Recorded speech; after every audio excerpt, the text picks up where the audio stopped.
একটি স্বাধীন দেশের মাটিতে ৩টি এলাকা পাকিস্তান খ্যাত। মৌলভীবাজারের বড়লেখা উপজেলা থেকে ভাইরাল হওয়া এক বক্তব্য ঘিরে এবার নতুন করে শুরু হয়েছে তীব্র বিতর্ক। কে এই মন্তব্য করলেন, কেন করলেন? রাজনৈতিক অঙ্গনে আলোড়ন তোলা এই ঘটনায় এখন উত্তাল সোশ্যাল মিডিয়া। ওই বক্তব্যের প্রতিক্রিয়ায় রয়েছে ছাত্রদলের প্রতিবাদ, জামায়াত নেতার ব্যাখ্যা ও জনমনে ক্ষোভ। বিস্তারিত জানাচ্ছেন ইশতিয়াক হোসেন।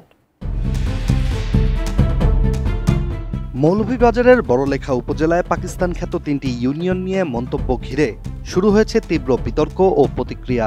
সামাজিক যোগাযোগ মাধ্যমে ছড়িয়ে পড়া একটি ভিডিওতে উপজেলা জামায়াতে ইসলামীর সেক্রেটারি মোহাম্মদ আব্দুল বাছিদকে বড়লেখার ৩টি ইউনিয়নকে পাকিস্তান খ্যাত বলতে শোনা যায়। তিনি বলেন, বড়লেখা উপজেলায় পাকিস্তান খ্যাত ৩টি ইউনিয়ন আছে যা তিনি জানেন। প্রথমটি হচ্ছে দক্ষিণ শাহবাজপুর ইউনিয়ন, দ্বিতীয়টি উত্তর শাহবাজপুর ইউনিয়ন এবং শেষটি দক্ষিণভাগ ইউনিয়ন। এরপর তিনি এসব ইউনিয়নে জিতে গেছেন বলেও মন্তব্য করেন। বড়লেখা উপজেলায় পাকিস্তান খ্যাত ৩টা ইউনিয়ন আছে আমি যা জানি। ১ নম্বর দক্ষিণ শাহবাজপুর ইউনিয়ন, উত্তর শাহবাজপুর ইউনিয়ন এবং দক্ষিণভাগ ইউনিয়ন। আমরা ইনশাআল্লাহ এই ৩টা ইউনিয়নের কমপক্ষে আমার ধারণা আমরা জিতে গেছি আলহামদুলিল্লাহ। বিশ্বমানের থার্মিক্স রড, সালাম স্টিল থার্মিক্স, দেশের একমাত্র থার্মিক্স রড। এদিকে ওই ঘটনার একটি ভিডিও ভাইরাল হওয়ার পর সামাজিক ও রাজনৈতিক মহলে নিন্দা, ক্ষোভ ও তীব্র প্রতিবাদের সৃষ্টি হয়েছে। বিশেষ করে বাংলাদেশ জাতীয়তাবাদী ছাত্রদলের স্থানীয় ইউনিটগুলো এই বক্তব্যকে স্বাধীনতা ও জাতীয় সার্বভৌমত্বের উপর সরাসরি আঘাত হিসেবে দেখছে বলেই জানা যায়। স্থানীয় একাধিক গণমাধ্যমের তথ্য অনুযায়ী বিতর্কিত ওই মন্তব্যটি ৫ জুলাই মাগরিবের নামাজের পর বড়লেখা উপজেলার উত্তর শাহবাজপুর ইউনিয়নের নয়াবাজারে অনুষ্ঠিত এক মতবিনিময় সভায় দেওয়া হয়েছিল। সভাটি জামায়াত মনোনীত প্রার্থী মাওলানা আমিনুল ইসলামের পক্ষে আয়োজন করা হয়েছিল।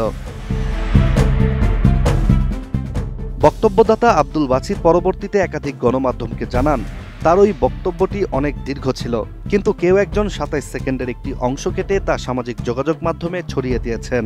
তিনি আরও দাবি করেন, ওই মন্তব্যের মাধ্যমে তিনি বোঝাতে চেয়েছেন অতীতে সরকার বিরোধী আন্দোলনে জামায়াত শিবির সক্রিয় ভূমিকার কারণে পুলিশ ও প্রশাসন এই ৩টি ইউনিয়নকে ব্যঙ্গ করে পাকিস্তান বলে উল্লেখ করত। তাই তিনি এই ৩ ইউনিয়নকে পাকিস্তান খ্যাত বলেই মন্তব্য করেছিলেন। তবে বাংলাদেশ ছাত্রদলের বক্তব্য ভিন্ন। উত্তর ও দক্ষিণ শাহবাজপুর ইউনিয়ন ছাত্রদল পৃথক বিবৃতি দিয়ে আব্দুল বাছিদের বক্তব্যের তীব্র নিন্দা জানিয়েছে।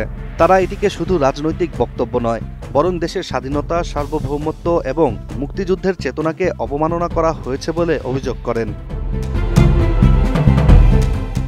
এদিকে ছাত্রদলের বিবৃতিতে জামায়াতের ওই নেতা ও দলকে নিঃশর্ত ক্ষমা চাওয়ার আহ্বান জানানো হয়েছে।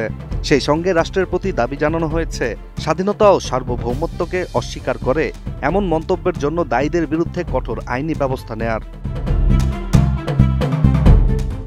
অন্যদিকে জামায়াত নেতা বাছিদ দাবি করেছেন, তার বক্তব্য বিকৃত করে প্রচার করা হয়েছে এবং এতে জনমনে বিভ্রান্তি ছড়ানো হয়েছে।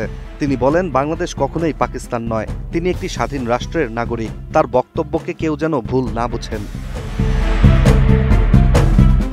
কিন্তু স্থানীয় পর্যায়ে এই ঘটনা নিয়ে রাজনৈতিক উত্তেজনা কমছে না।